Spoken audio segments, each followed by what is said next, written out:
What do you do when that feeling of buyer's remorse is actually correct? When that expensive piece of tech you bought just doesn't cut it? If you're like me, any purchase is anxiety inducing, and a lot of the time the gut feeling was wrong, but there's something that just stings so hard when the gut feeling was right. So today I want to talk about some times where the gut feeling was correct and how I could possibly avoid them in the future.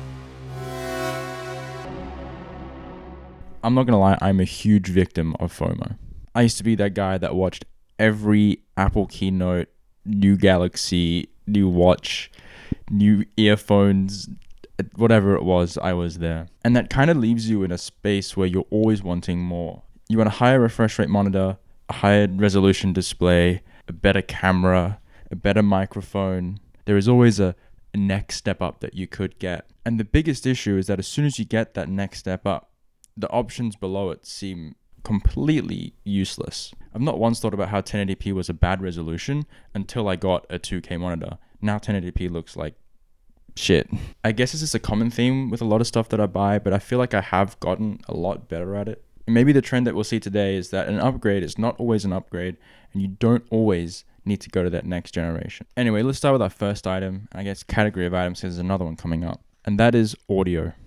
These guys, which is quite crusty though. I'm not going to show that at the camera. I use these guys very often. I always thought that I wanted to replace them with something a little more tactile, a little more durable, but regardless of whatever I told myself, I just kept coming back to them. These are the SE215s by Shure, and they are a really, really good pair of IEMs. Unfortunately though, my phone doesn't have a headphone jack, which means I can only really use this on my laptop, which is a MacBook, so the AirPods work great with it. These weren't really cheap either. I know you can get cheaper IEMs, but I got a really good one because I read some good reviews online and a friend personally recommended it to me. I think it was quite an unrealistic purchase because everything I have is wireless and half the stuff I use doesn't even use a headphone jack. And I feel like whenever I want to take a break from my AirPods, I want something that doesn't go into my ear. That's an over-ear headphone, which is where the Hi-Fi Man HE400 SEs come in. They are open back, breathable. They are basically the perfect complement to the AirPods, which are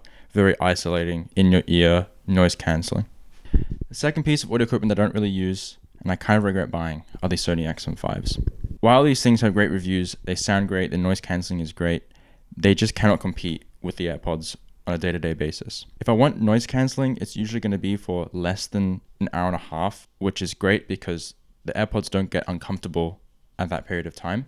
If there's any travel that's any longer, like a flight, I do use the XM5s, which are great for that, but I just don't use them often enough to justify that. I'm rarely ever flying. Okay, next item. Let me just put this watch on real quick. Gosh, it's like uncomfortable. It gets stuck to my hairs and I should just get a new watch band and that would fix everything. Yeah, next item is the Apple Watch. I believe it's the Series 8. I want to preface this by saying I don't actually wear watches that often, and I think that this was just the wrong purchase for me. I got it when I was entering the Apple ecosystem pretty heavily. I had AirPods, I had an iPhone, I had a MacBook, and I just needed to have the Apple ecosystem on my watch at all times.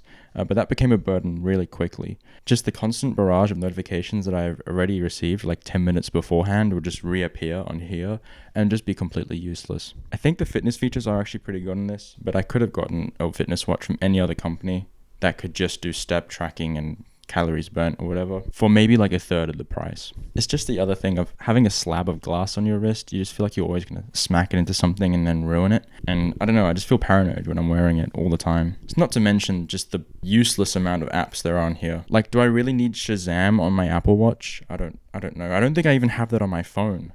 How do I even get rid of it? I don't know. It's just one of those things. It feels like I don't control this device, and I don't like that. If I had to buy an Apple Watch, I'd probably go with the smaller, cheaper SE. It won't have the always on display, but it's pretty much the same thing, just cheaper. I'd say that's probably the first item on this list though that I still use pretty regularly. Whenever I am going for a run or a walk, I will take the watch with me to track my steps, the distance, and sometimes even play music with my AirPods without taking my phone. So it does have its use case. I just feel like I could have spent a third of the price on something else and gotten a similar enough product. While I'm talking about the Apple ecosystem, I'll quickly mention that I regret buying a Pro Max. This thing is massive. I don't know, I feel like I ate with my eyes when I bought this. But yeah, definitely get a Pro if you want it to fit in any pocket, because this thing is huge. Okay, I've got with me half of the Lily 58, and for my second last regret, it's going to have to be split ortholinear keyboards. I have 2 of these, and I've never used either of them for more than a day. You could argue that I didn't put the work in to make them worthwhile, but the lack of modifier keys, the cheaper build quality, it just didn't suit me. It felt like a rabbit hole I could have definitely gone down for a while, but I think I found a happy medium with the Alice layout that I used, so we're all good. I think the most ironic part about the split keyboards is that they just didn't feel comfortable to me. It's probably because of muscle memory and wanting to go diagonally, but I just couldn't use them for long periods of times. I don't know, some of them look really cool. Maybe I should have stuck with it for the flex. Who knows? I think it's important to add that the split keyboards became almost a chore.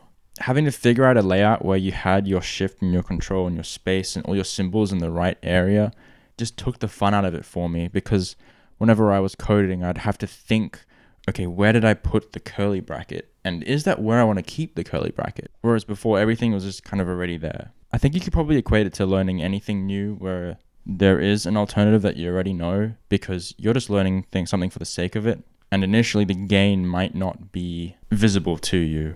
Last one, this one's the stinger. This one's the real stinger.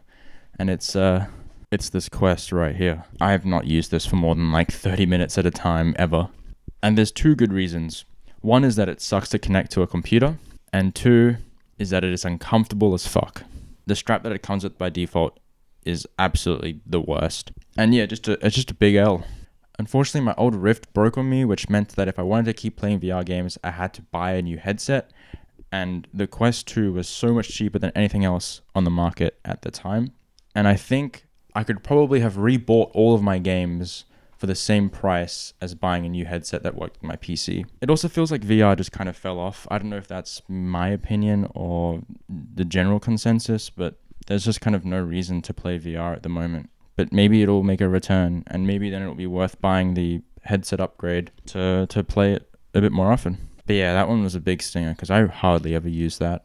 And I really used my Rift a lot. I think the comfort was the main thing. And if it was comfortable, if I felt like I could sit there for hours in it, I probably would have rebought the games that I was missing. I think they just did such a bad job on that strap.